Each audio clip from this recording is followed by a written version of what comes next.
Thank you very much.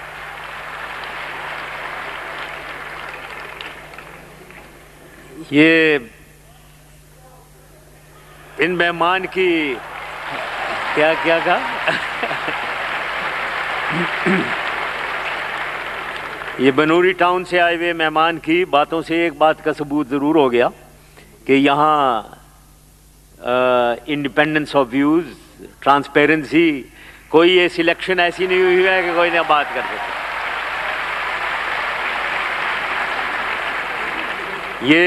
یہ وردی والے ہی نے یہ الاؤ کیا ہے، ورنہ آج سے پہلے کبھی نہیں ہوتا. آج سے پہلے اگر اس طریقے سے کوئی بیٹھا بات کرتا تو اس کا فیوچر کیا ہوتا وہ آپ کو پتا ہونا چاہیے. تو اس وردی والے ہی نے آپ کو اجازت دی کہ آپ کھل کے بولیں، خیالات کا اظہار کریں، لیکن خیالات دوسرے کے سننے کے بھی قابلیت رکھیں. پرابلم جب ہوتی ہے جب آپ لوگوں کی یہ قابلیت نہیں ہوتی کہ دوسرے کے ویوز کو بھی سمجھیں اور وہ نہ کریں جو آپ لوگ اپنے آپ ہی کے اس پہ نکل کے بزنس ریکارڈر کا سارا دفتر جلایا گیا وغیرہ تھا، وہ آپ ہی کے مدرسے سے نکلے لوگ اور انہوں نے وہ سارا کچھ کیا تھا. یہ نہ کریں، ٹھیک ہے؟ نو اب ایشوز کے اوپر آتے ہیں. ٹھیک ہے جی، آپ نے اسلام کی بات کی. اسلام ایک ٹالرنٹ ریلیجن ہے. اسلام کے بارے میں ہم سب مسلمان ادھر زیادہ تر مسلمان ہی بیٹھے ہوئے ہیں، ظاہر ہے، اس میں کوئی شک نہیں ہے. اس کی وضاحت کرنے کی کوئی ضرورت نہیں ہے کہ اسلام ایک ریلیجن آف پیس، ٹالرنس ہے. لیکن یہ کہنا کافی نہیں ہے. اگر آپ دیکھیں ماحول کو، واٹ از ہیپننگ، بالکل 180 ڈگری برعکس جو ہو رہا ہے. تو ہمیں دنیا جو دیکھ رہی ہے وہ یہ سمجھتی ہے کہ ہم کہتے کچھ ہیں کرتے کچھ اور ہیں. کہنے میں تو بڑا کچھ ہے جی اسلام، تو اسی لیے اسلام کی بدنامی ہو رہی ہے. ہم اسلام کی بدنامی اسی طریقے سے کر رہے ہیں کیونکہ یہی ہم اپنے ریلیجس جو ہمارے مذہبی سینٹرز ہیں، یعنی مساجد، مدرسے، انہی کے اندر ہم intolerance, hatred, sectarian hatred, violence سکھاتے ہیں. سب میں نہیں، بعض میں سکھائی جاتی ہے اور بولی جاتی ہے. تو سننے والا کیا سمجھے گا؟ کیا یہ اسلام ہے جو یہ بول رہا ہے، یا یہ اسلام ہے جو آپ نے ابھی اچھی باتیں کی ہیں؟ وہ ہے، اس میں شک ہو جاتا ہے. دنیا تو دیکھ رہی ہے ایکشنز. وہ کہتے ہیں نا، action speak louder than words. یہ آپ 1000 کہتے رہے Islam means what, but what the world says is کیا آپ کر رہے ہیں. آپ اپنے عمل سے کیا دکھا رہے ہیں، اور عمل سے آپ بالکل برعکس دکھا رہے ہیں جو اسلام پڑھاتا ہے اور سکھاتا ہے، انفارچونیٹلی. تو ہمیں چاہیے کہ ہم اپنے کرتوت میں اور تھنکنگ میں ہم آہنگی لائیں. یہ نہیں ہے، اس میں ہم آہنگی کی ضرورت ہے. جو ٹیچنگز ہیں اور جو ہمارے ایکشنز ہیں وہ ایک ساتھ ہونے چاہیے، اس میں ہم آہنگی ہونی چاہیے. تضاد ہے، بہت زیادہ تضاد ہے، اور یہ تضاد انفارچونیٹلی کچھ ہماری ریلیجس ایکسٹریمسٹ آرگنائزیشنز ہیں وہی پھیلا رہی ہیں. تو اس لیے گڑبڑ ہے اور اس کو ٹھیک کرنا ہے. اب آتے ہیں دوسری چیز، آرمی ٹیک اوور اور اقتدار کی بات کی ہے آپ نے. ہاں، مجھے اقتدار کس نے دکھایا؟ مجھے نواز شریف نے دکھایا میرے خیال میں.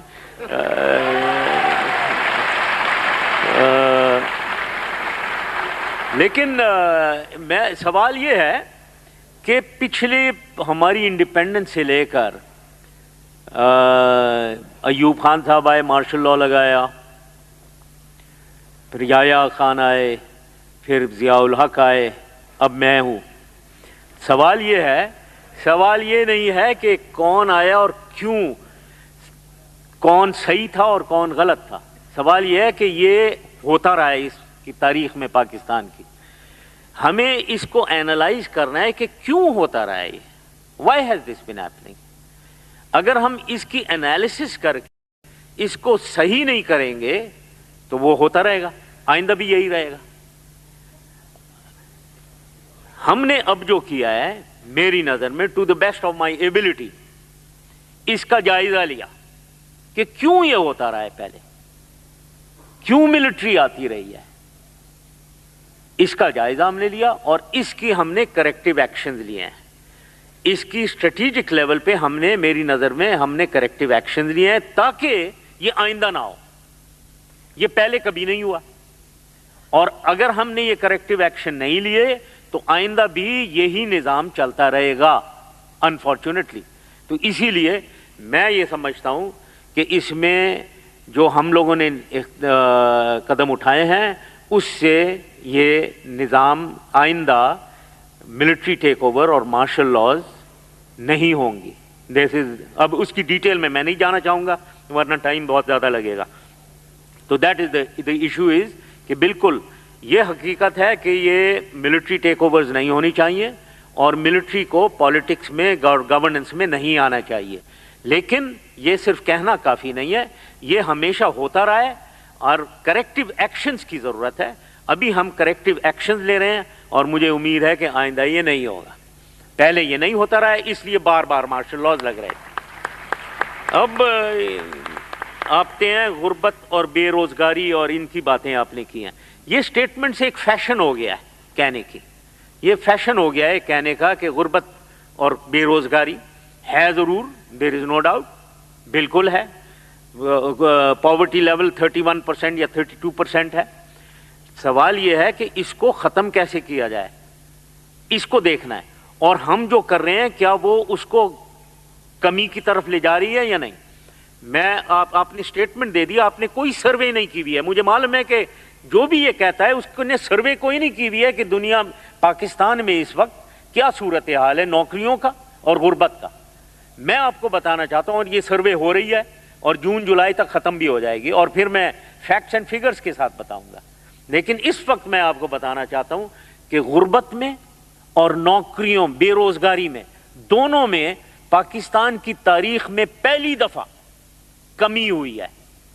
ناؤ اب اس کا ریشنل بتانا چاہیے کیوں میں یہ کہہ رہا ہوں. سروے پوری نہیں ہوئی ہے لیکن پارشل سرویز ہوئی ہیں، اس کی بنیاد پہ میں کہہ رہا ہوں آپ کو.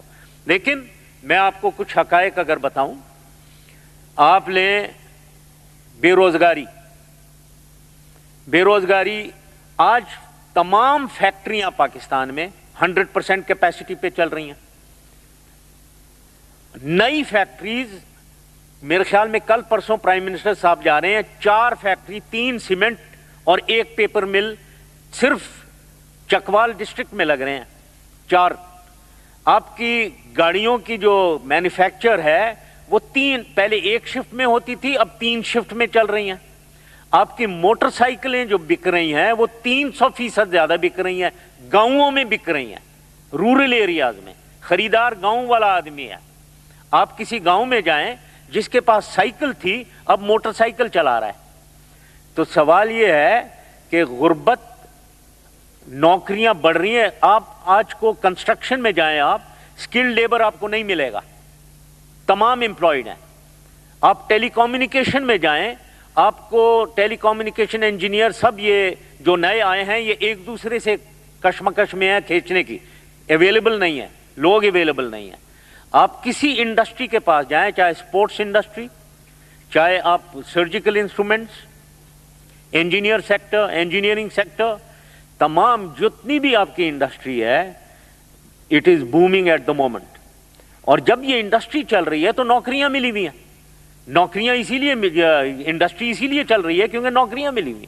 تو نوکریوں میں، بے روزگاری میں شیورلی کمی آئی ہے. اور پاورٹی میں اس وقت آپ کی صرف کاٹن کراپ جو ہے جو 15 ملین بیل پہ جا رہی ہے، اس سے 45 ارب روپے رورل اکانومی میں انجیکٹ ہو رہے ہیں.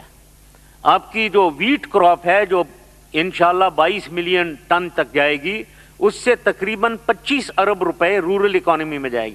یہ 60 ارب 70 ارب یہ کہاں جائیں گے؟ یہ تمام فارمر کے پاس جو بھی کاٹن اگا رہا ہے اور جو بھی ویٹ اگا رہا ہے. وہ کون ہے؟ وہ آپ کی 70% لوگ وہاں رہ رہے ہیں، ان کی غربت ہے، ان کے ہاتھوں میں جا رہے ہیں یہ پیسے.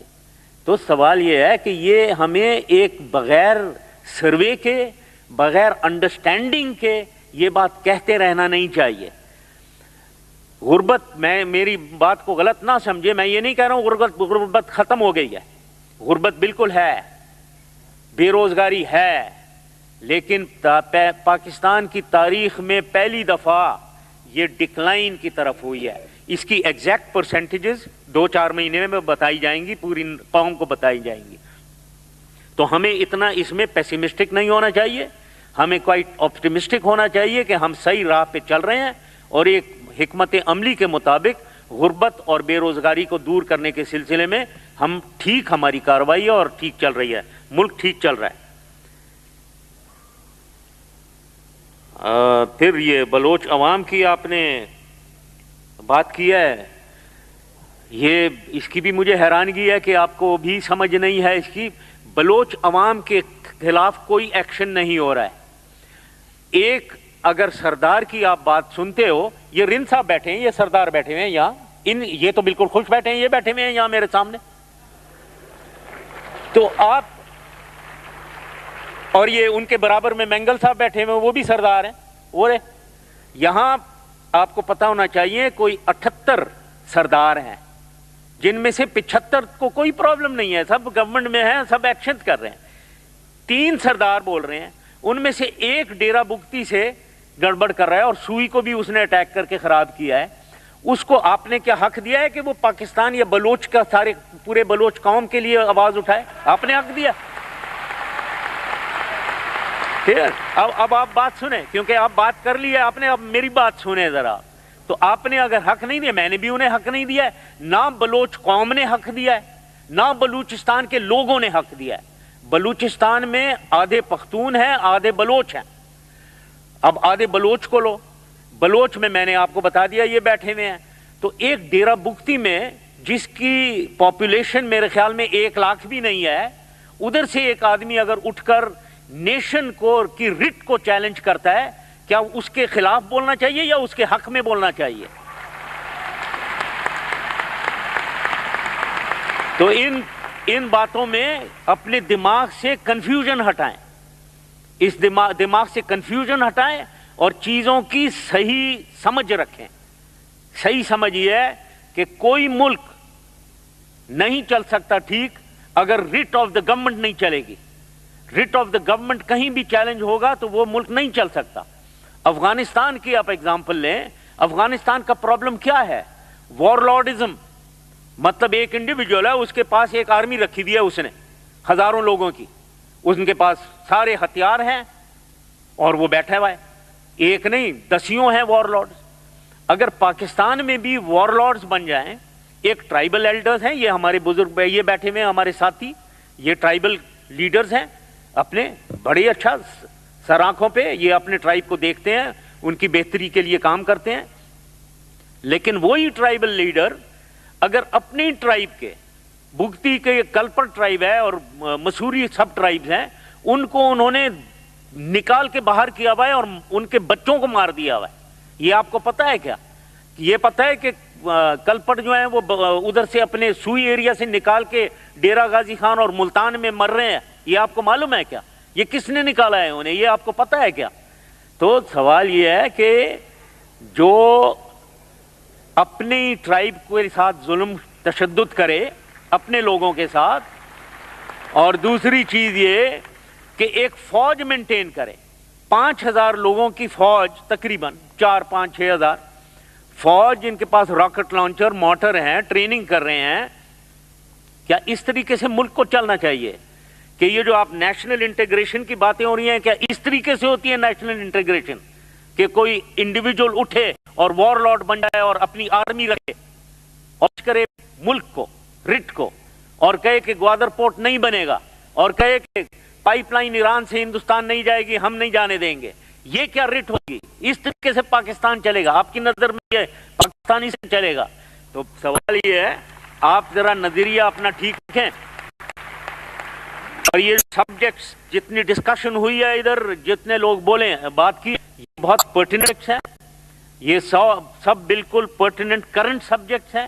ان کی صحیح سمجھ رکھنی چاہیے اور ان میں صحیح رویہ کرنا چاہیے اس کے بارے میں. تو آپ سے میری گزارش یہی ہے کہ آپ سب سے پہلے تو اپنے آپ کو دیکھیں، آپ لوگ کیا کر رہے ہیں اور کس طریقے سے آپ کیا نیشن میں ہم آہنگی پھیلا رہے ہیں، یکجہتی پھیلا رہے ہیں، یا ڈفرنسز کریٹ کر رہے ہیں اور ہیٹریڈ کریٹ کر رہے ہیں. یہ بھی دیکھیں ذرا اور اس کو صحیح طریقے سے سمجھیں. Thank you very much.